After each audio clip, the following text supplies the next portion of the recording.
Hello, and welcome to Cindy's Corner. Today, boys and girls, we have a great story. It's got a great lesson, and sometimes we see something, but we really don't know the truth behind it. So, boys and girls, think of a time when you weren't sure what the truth was. As we read this story, you're going to be surprised. And boys and girls, this story I want to dedicate today to one of my former students. Her name is Miss Mary Searcy. She is currently in the second grade. Is that right? Yeah, second grade at J.R. Jackson Roosevelt Elementary in Port Lavaca, Texas. And it's her birthday. So I want to read this book for Miss Mary. Miss Mary, make sure you always know what the truth is before you say it.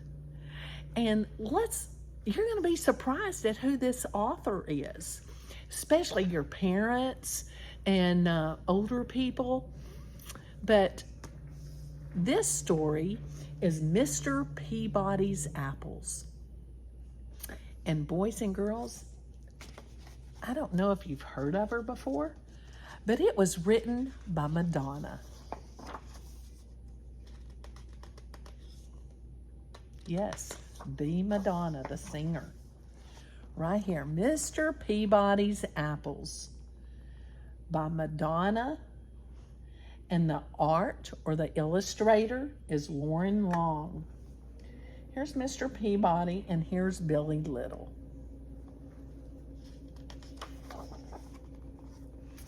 Welcome to Houtville.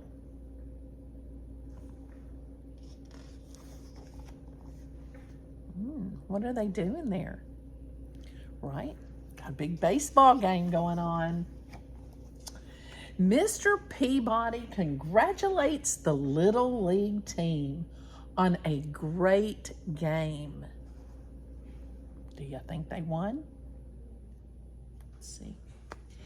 In the town of Houtville, which wasn't a very big town, Mr. Peabody was congratulating his Little League team on a great game. They had not won, but no one really cared because they had such a good time playing.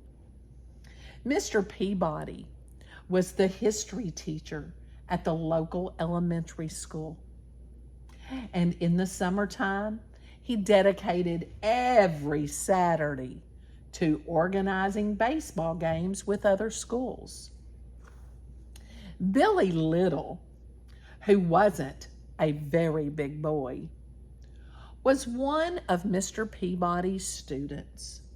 He loved baseball more than anything, and he thought Mr. Peabody was the greatest. After each game, he would always stay to help pick up all the bats and balls. And when they were finished, Mr. Peabody would smile and say, "Thanks, Billy. Good job. I'll see you next Saturday."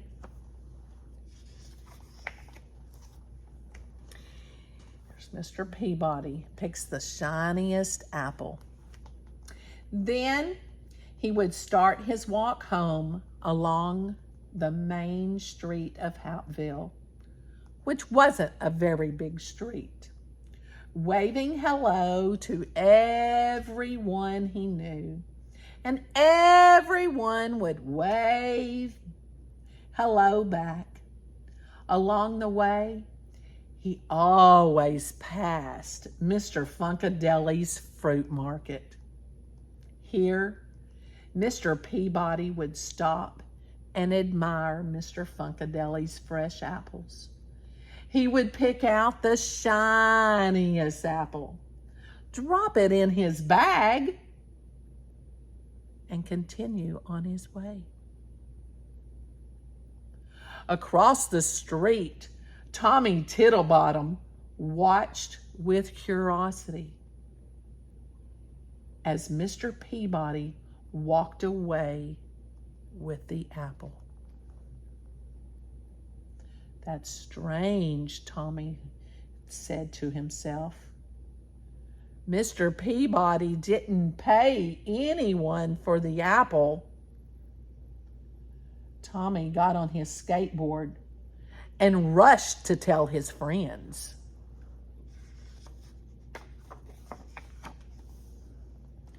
Tommy and his friends are amazed at what they saw.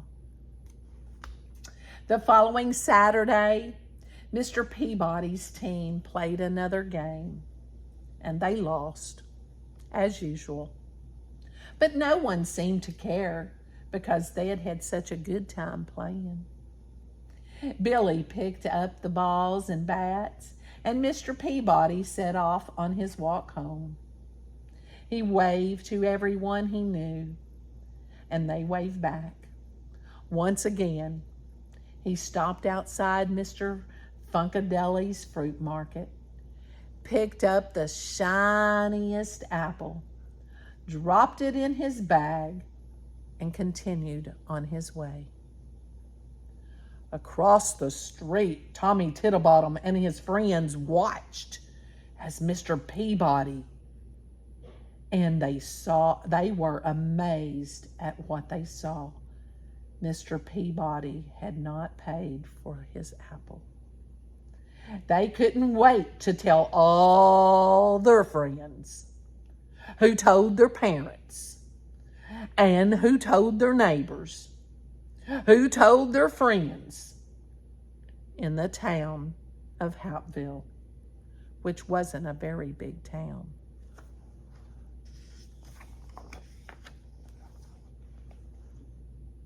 The Saturday after that, Mr. Peabody was standing all alone on the baseball field, wondering where everybody was. Then he saw Billy walking toward him with a sad look on his face. "Hello, Billy.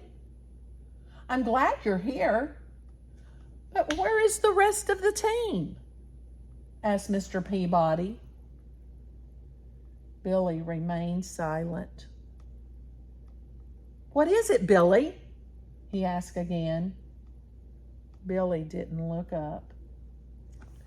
"Everybody thinks you're a thief," he said to the ground. Mr. Peabody looked confused. He took off his hat, scratched his head.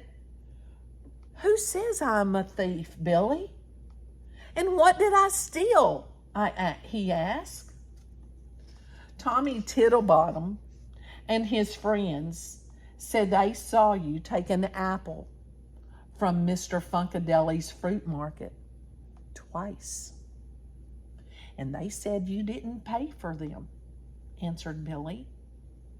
"Oh," said Mr. Peabody, putting his hat back on his head. "Let's go talk to Mr. Funkadeli about it, shall we?" There he is, wondering where everybody was. There he is, took his hat off, scratching his head. "Everybody thinks you're a thief," says Billy. Beautiful pictures. They walked down the main street, which wasn't a very big street, and Mr. Peabody waved to all the people he knew. But now, some of them did not wave back, and some pretended they didn't even see him. They finally arrived at Mr. Funkadeli's fruit market. Out popped Mr. Funkadeli, who said, "Hey, what are you doing here, Mr. Peabody? Why aren't you at the game?" "There wasn't a game today," said Mr. Peabody. and I was wondering if I could take my apple earlier than usual. Sure, why not? Replied Mr. Funkadelic. You pay for them every Saturday morning when you pick up your milk. You can take them when you like. You want the big shiny one, Mr. Peabody? Mr. Peabody took his apple, smiled, and offered it to Billy. I would like to take the apple, Mr. Peabody, but I have to go and find Tommy and explain everything, said Billy. When you find him, ask him to come over to my house. I would like to speak to him too, replied Mr. Peabody. Here's Billy. Mr. Peabody offers Billy the apple. A little while later, Billy found Tommy and told him what had happened with the apples. He told Tommy that Mr. Peabody wanted to speak to him right away. So off Tommy ran. And when he arrived, he rang the doorbell. And Mr. Peabody came to the door. They looked at each other for a while. Oh dear, Mr. Peabody, said Tommy on the doorstep. I didn't understand. I should not have said what I said, but it looked like you hadn't paid for the apples. Mr. Peabody's eyebrows went up a little, and he felt a warm breeze blow across his face. It doesn't matter what it looked like. What matters is the truth. Tommy looked down at his shoes and said, I am so sorry. What can I do to make things better now? Mr. Peabody took a deep breath, looked up at a small cloud that was in the sky and said, I'll tell you what. Tommy, meet me at the baseball diamond in 1 hour and bring a pillow stuffed with feathers. Okay, said Tommy, who then ran off to his house to get a pillow. Here he is ringing the doorbell. An hour after Tommy met Mr. Peabody on the pitcher's mound. Hello, Tommy, said Mr. Peabody. Follow me and bring your pillow. Tommy followed Mr. Peabody to the top of the bleachers, wondering what this was all about. It's a windy day, isn't it? Asked Mr. Peabody. When they reached the top, Tommy nodded his head in agreement. Here's a pair of scissors. Now, cut the pillow in half and shake all the feathers out. Tommy looked confused, but did it anyway. He thought it was a small price to pay to gain Mr. Peabody's forgiveness. The wind carried the thousands of feathers far and wide. Here they are, Tommy and Mr. Peabody on the pitcher's mound. The wind carried the thousands of feathers far and wide. Can you see all those feathers? They're going everywhere.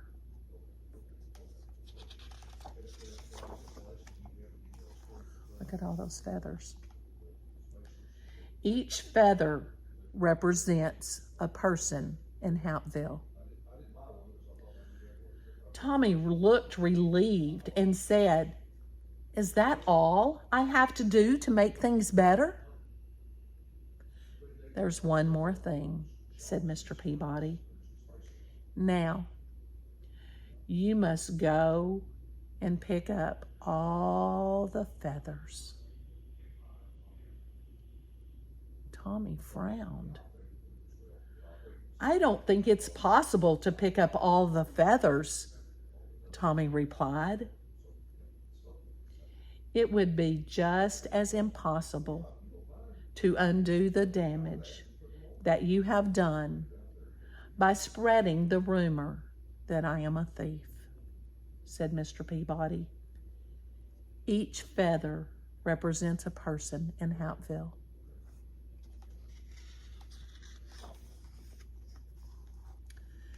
There was a long pause as Tommy began to understand what Mr. Peabody was saying. Finally, he said, "I guess I have a lot of work to do ahead of me."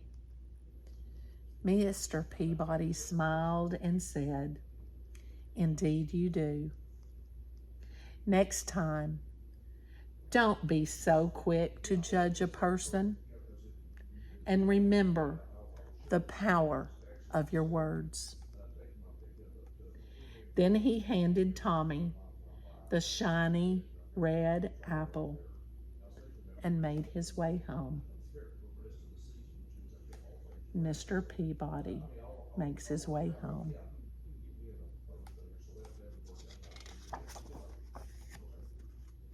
The end.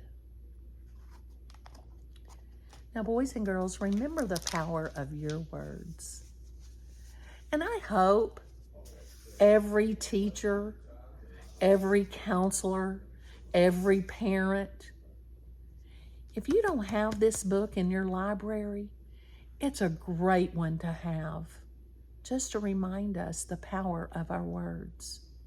Now, boys and girls, in the comments, write something down, and you don't have to sign your name, about a time that you probably shouldn't have said anything and should have just stayed quiet.